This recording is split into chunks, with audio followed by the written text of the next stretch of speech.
시편 119편 137절입니다.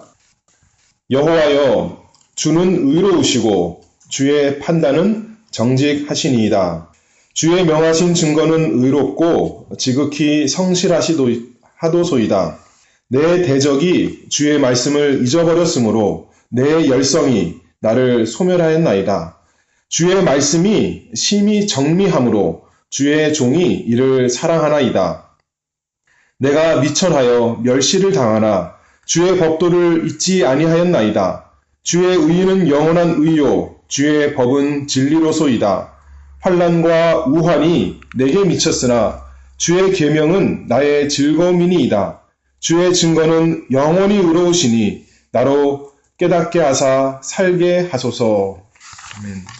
여기 시편 119편 137절에서 144절 말씀은 하나님의 의로우심, 하나님의 말씀의 의로우심에 대해서 말씀하고 있습니다. 그 첫 번째 절인 137절에도 여호와여 주는 의로우시고 그렇게 말씀으로 시작하고 또 그 다음 절인 8절에도 주의 명하신 증거는 의롭고 이렇게 계속 말씀하죠. 그리고 마지막 절에도 주의 증거는 영원히 의로우시니 나로 깨닫게 하사 살게 하소서. 하나님의 의로우심과 하나님의 말씀의 의로움에 대해서 잘 증거하고 있습니다. 지난 연에서는 하나님 말씀의 기이함에 대해서 말씀했습니다. 우리 하나님 말씀이 주의 증거가 기이함으로 내 영혼이 이를 지키나이다. 하나님 말씀의 기이함, 놀라움, 또 탁월함, 그 우수성에 대해서 말씀하면서 그 하나님 말씀을 대하면서 하나님을 대하면서 그에 대한 반응으로 그 하나님의 놀라운 말씀을 사모하고 또 지키기를 원하고, 그러나 하나님의 은혜 없이는 순종할 수 없기 때문에 하나님 말씀으로 우리를 깨닫게 하시고 가르치시고 우리를 거룩하게 하시고 또 우리로 보호해 주시옵소서 하나님의 은혜를 구하는 그 시편을 살펴보았는데, 오늘은 하나님의 놀라우심에 대해서, 특별히 의에 대해서, 하나님의 의에 대해서, 하나님의 의로운 말씀에 계시된 하나님의 의에 대해서 말씀하고 또 우리가 그 말씀에 어떻게 반응할 것인가 본 연을 통해서 살펴보도록 하겠습니다. 137절 말씀에 여호와여 주는 의로우시고 주의 판단은 정직하시니이다 말씀했습니다. 여호와여, 여호와는 우리 하나님의 이름입니다. 하나님께서 알려주신, 언약 백성에게 알려주신 하나님의 이름, 거룩하신 이름, 그 언약의 이름, 하나님의 언약을 반드시 이루시는 그 하나님을 고백하면서 여호와여 주는 의로우시고 주의 판단은 정직하시니이다 그렇게 말씀합니다. 주는 의로우시고 말씀했기 때문에 주의 판단은 정직하다. 하나님의 성품, 저번 시간에도 말씀드렸듯이 하나님의 성품이 하나님의 말씀에 반영됩니다. 하나님이 영원하시니 하나님의 말씀도 영원하고, 하나님이 전능하시니 이 하나님의 말씀 그냥 종이 쪼가리가 아니라 능력 있는 하나님의 말씀인 것처럼 우리 하나님이 의로우시니, 우리 하나님의 성품이 의로우신 분이시기 때문에 주의 판단은 정직하시니이다 말씀하고 있습니다. 주의 판단, 여기서 판단이란 것은 우리가 시편 119편에 하나님의 말씀에 대해서 여러 가지로 말씀했다 했는데, 한 10가지 정도 말씀했는데 그 중에 하나, 주의 판단 이렇게 생각할 수도 있습니다. 하나님의 말씀, 그 주의 판단이 정직하다 이렇게 생각할 수도 있고, 또 저번에도 말씀했듯이 이 판단이란 것은 특별히 하나님의 그 섭리하심에 대해서 말씀하고 있습니다. 하나님께서 역사를 주장하시고 다스리시는데 하나님이 그냥 멀리서 떨어져서 어떻게 하는가 잘 지켜보기만 하시는 것이 아니라 간섭하십니다. 간섭하시는 것이 그 섭리일 텐데, 다스리심이 섭리인데 간섭하시되 다스리시되 의롭게 다스리십니다. 판단하십니다. 심판하십니다. 옳은 자에게는 선으로 갚아주시고 악한 자에게는 하나님께서 진노를 부으시는 우리 하나님, 그것이 하나님의 판단이다 말씀하는데 그것이 정직하다 말씀하고 있습니다. 주는 의로우시고 주의 판단은 정직하시니이다. 우리가 정직 그러면 어떤 생각이 듭니까? 정직은 거짓이 없는 것이죠. 거짓이 없고 속에 간사한 것이 없고 그대로 다 말하는 것이 정직이다 생각할 수 있는데, 여기서 우리 성경에서 하나님이 정직하시다 할 때는 꼭 거짓이 없다 이런 표현보다는 올바르다라는 표현이 더 가깝습니다. 올곧다. 그러니까 좌로나 우로나 치우치지 않고 판단을 할 때 어떤 사람 말, 잘못된 말 듣고 한쪽 말만 듣고 그렇게 잘못된 판단을 하는 것이 아니라, 또는 옳은 것이 이것인 줄 알면서도 욕심을 가지고 뇌물을 받고 거짓되게 판단하는 그런 것이 아니라 올바르게 판단하시는 것, 그것이 정직입니다.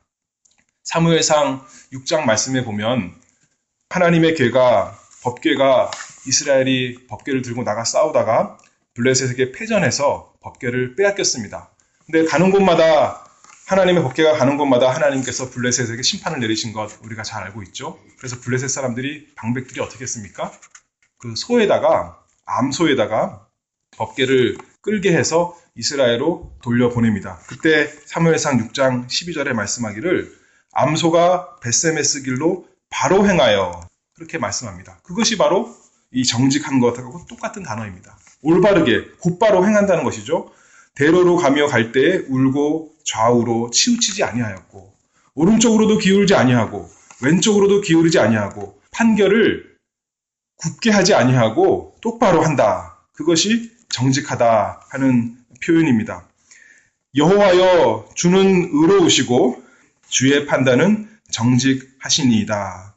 우리 하나님이 의로우신 대로 섭리 가운데 다 판단하시고 다스리신다, 그 말씀입니다. 의로우신 하나님께서 그 행하시는 모든 일에 의롭다. 시편 145편 17절 말씀처럼 여호와께서는 그 모든 행위에 의로우시며, 그렇게 말씀하고 있습니다.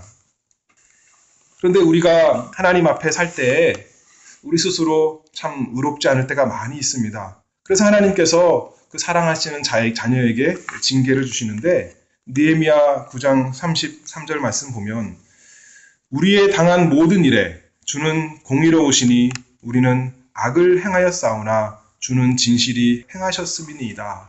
우리가 고백할 때가 많이 있습니다. 우리는 참 좋은 것만 주면, 좋은 것만 받으면 좋겠지만 그렇지가 않을 때가 많이 있는데, 느헤미야가 이스라엘의 그 죄악을 생각하면서 하나님께서 이스라엘에게 주신 그 형벌을 생각하면서 우리는 마땅합니다. 이렇게 당하는 것이 마땅합니다. 왜냐하면 우리는 악을 행하였고 하나님은 공의로우신 분, 의로우신 분이시기 때문입니다. 주는 진실이 행하셨습니다. 거짓되게, 악한데도 내버려 두는 것이 아니라 진실하게 행하셨습니다. 고백하는 것이 우리의 고백입니다. 그런데 성경에 보면 어려운 것이 있죠. 욥기 같은 데 보면 욥은 참 의인이다. 하나님께서 인정하신 의인데도 불구하고 욥이 고난을 당했습니다. 고난을 당한 것. 하박국 선지자도 보면 하나님의 의로운 백성들이 아니라 악한 사람들이 득세하고 잘되고 의로운 사람들은 오히려 핍박받고 고난받는 그 가운데서 하박국 선지자가 어떻게 고백합니까? 의인은 믿음으로 살리라. 우리가 생각하기에는 하나님이 의롭지 않으시고 하나님이 다스리시는 이 섭리가 참 의롭다면 의로운 사람에게 복 주고 악한 사람에게 벌 줘야 될 것 같은데 그렇지 않은 것처럼 보일 때가 많이 있다는 거죠. 그러나 의인은 믿는 것입니다. 의인은 하나님이 의로우신 것을 믿는 것입니다. 우리 하나님은 참으로 의로우시다. 우리 하나님은 참으로 그 행하시는 모든 일에 공의로우시다. 믿으면서 사는 사람이 의인이다. 욥이 그런 사람 아니었습니까? 자기가 왜 고난을 당하는지 이유를 알 수 없지만 욥이 참으로 의인이었던 것은 하나님을 믿은 것입니다. 하나님은 의로우시다. 하나님은 다 이유가 있어서 섭리 가운데 나에게 복을 주시려고 이렇게 나에게 고난을 주시는구나 하면서 고난을 통과한 것 우리가 잘 알 수 있습니다. 우리도 이것을 믿어야겠습니다. 여호와여, 주는 의로우시고 주의 판단은 정직하시니이다. 언제나 그 판결을 굽게 하지 아니하시고 올바르게 행하시는 하나님, 모든 섭리의 역사에 있어서 실수가 있는 것이 아니라 실수 없이 모든 섭리에 있어서 의를 행하시는 우리 하나님이십니다. 이러한 의로운 하나님의 말씀에 기초하여서 시편 기자 계속 말씀하기를 138절 말씀을 보겠습니다. 주의 명하신 증거는 의롭고 지극히 성실하도소이다. 주의 명하신 증거는 의롭고 지극히 성실하다 고백합니다. 의로운 것이 어디에 기록되어 있냐면 하나님의 말씀에 기록되어 있다. 그 말씀이죠. 주의 명하신 증거가 의롭다. 하나님의 말씀을 하나님의 증거다 이렇게 표현했는데 그 증거를 어떻게 말씀했냐면 명하신 증거다. 그렇게 말씀했습니다. 하나님께서 명하신 것, 하나님께서 입으로 말씀하신 것, 그러므로 그것은 다 의로운 것입니다. 신명기 계속 모세가 말하는 것처럼 우리 하나님의 규례와 법도를 듣고 준행해야 됩니다. 왜냐하면 하나님께서 말씀하신 것이니까. 왜냐하면 그것이 의로운 것이니까. 악한 것이라도 그 왕이 명하면 신하는 참 마음이 괴로우면서도 순종할 수밖에 없는데 우리의 왕이신 하나님께서는 이 천지 만물을 섭리하시는 하나님께서는 의로우신 하나님이신데 그분께서 명하신 그 모든 증거 우리가 다 순종해야 되는 것이 마땅합니다. 구약 성경의 선지자들도 성경을 기록하면서 하나님이 가라사대 이렇게 말씀했지 않습니까? 하나님이 명령하신 것, 하나님이 말씀하신 것이 곧 하나님의 증거입니다. 신약 성경에 베드로후서 말씀하기를 예언은 언제든지 사람의 뜻으로 낸 것이 아니요 오직 성령의 감동하심을 입은 사람들이 하나님께 받아 말한 것임이니라. 이 하나님 말씀 하나님께서 명령하신 것이고 하나님께서 말씀하신 의로우신 말씀입니다. 그런데 특별히 이 하나님의 이 말씀은 그냥 지나가는 사람들에게 광고하는 식으로 하시는 말씀과는 다릅니다. 주의 명하신 증거는 의롭고, 증거를 제가 여러 번 설명하면서 무엇을 강조했냐면 증거와 하나님의 언약이 밀접한 관계에 있다 말씀했습니다. 언약궤, 증거궤 이렇게 말씀하지 않습니까? 하나님의 말씀에는 하나님의 증거가 있는데 무슨 증거냐면 언약의 증거입니다. 다시 말해서 하나님의 그냥 세상에 대고 아무에게나 하는 말씀이 아니라 하나님의 언약 백성에게 증거로 주신 언약의 말씀이다. 그 말씀이죠. 모든 것이 하나님의 말씀이지만 특별히 하나님의 말씀, 우리에게 계시의 말씀을 주셨습니다. 하나님의 백성에게 하나님의 언약의 증거를 주셨습니다. 왜 주셨을까요? 이 하나님 말씀대로 살도록 하게 하려고. 이 말씀에서 증거하시는 예수 그리스도 구원 얻는 지혜를 얻게 하려고. 이 말씀에서 증거하는 예수님의 성품, 그 성품을 따라서 우리도 거룩하게 살게 하려고 하나님께서 이 증거의 말씀을 명하셨습니다.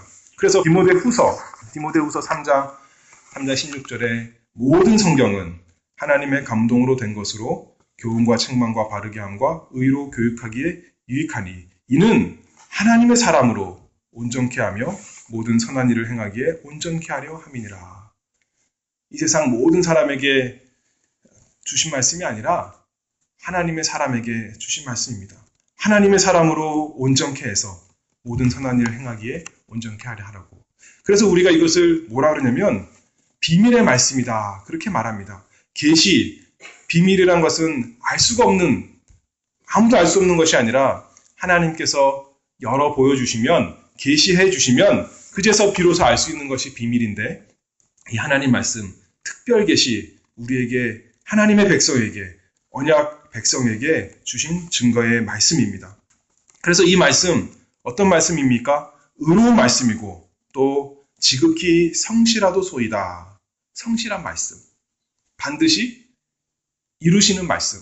하나님께서 약속하신 대로 반드시 성취하시는 말씀이다. 그 의로운 말씀입니다. 의로운 말씀이기 때문에 공의로 심판하시는, 판단하시는 말씀이기 때문에 그 말씀에 말씀한 대로 악한 자를 벌하시고 또 의로운 자에게, 선한 자에게 상 주시는 하나님 말씀 뿐만 아니라 그러면 우리에게 소망이 없겠는데 그리스도 안에 있는 자에게는 복을 주시는 말씀 우리가 알아야겠습니다. 우리를 반드시 온전하게 하시는 신실한 말씀.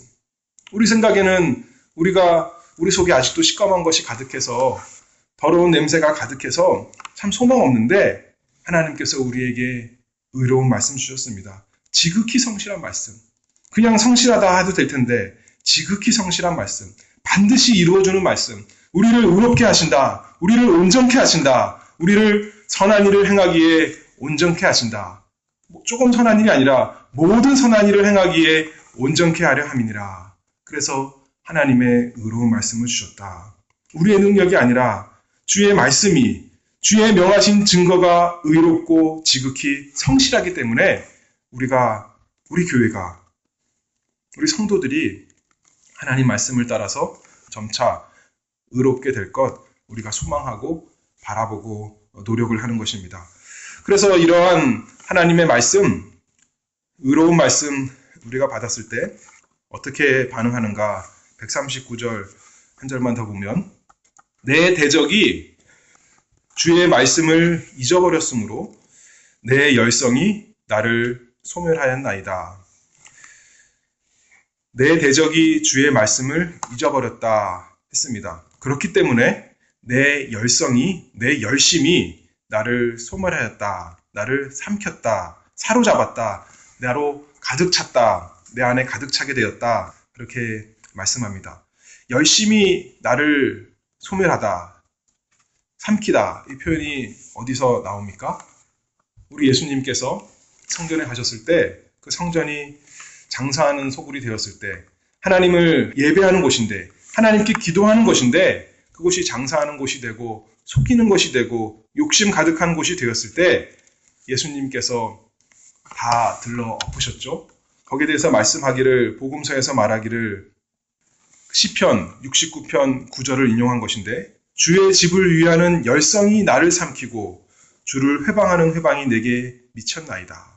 주의 집을 위하는 열성이 나를 삼키고 그 시편에 있는 말씀을 인용하면서 표현하였습니다. 139절 다시 보면 내 대적이 주의 말씀을 잊어버렸으므로 내 열성이 나를 소멸하였나이다. 우리가 언제 분을 냅니까? 우리가 언제 열심을 냅니까?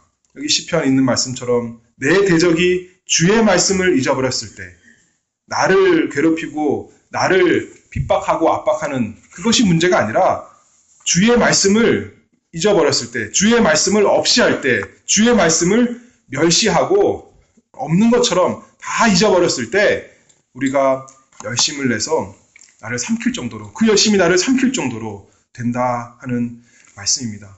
그래서 어떻게 해야 될까요? 예수님처럼 나가서 채찍으로 다 둘러 엎어야 될까요? 그것을 말씀하는 것은 아니겠죠.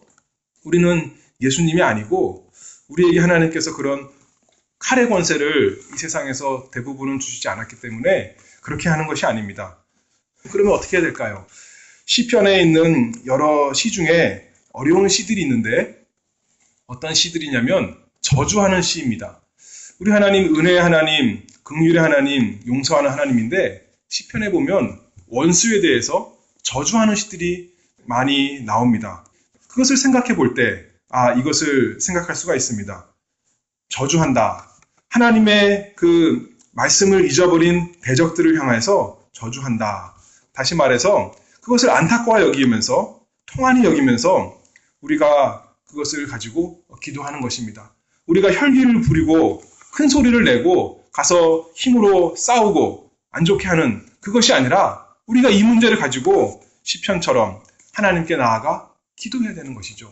하나님께 기도해야 됩니다. 하나님께 정말 가슴을 치면서 울면서 내 대적이 주의 말씀을 잊었으므로 하나님 살펴보시옵소서. 하나님 공의로 판단하여 주시옵소서. 이렇게 기도하는 것입니다. 개인적으로 기도하고 또 모여서 기도하고 온 교회가 함께 합심해서 하나님의 말씀을 잊어버린 대적들을 하나님께서 심판하시기를, 하나님께서 공의로 갚아주시기를 특별히 기도합니다. 우리가 우리 사회를 살펴보면 참으로 이 하나님의 말씀 다 잊어버린 세상이 되었습니다.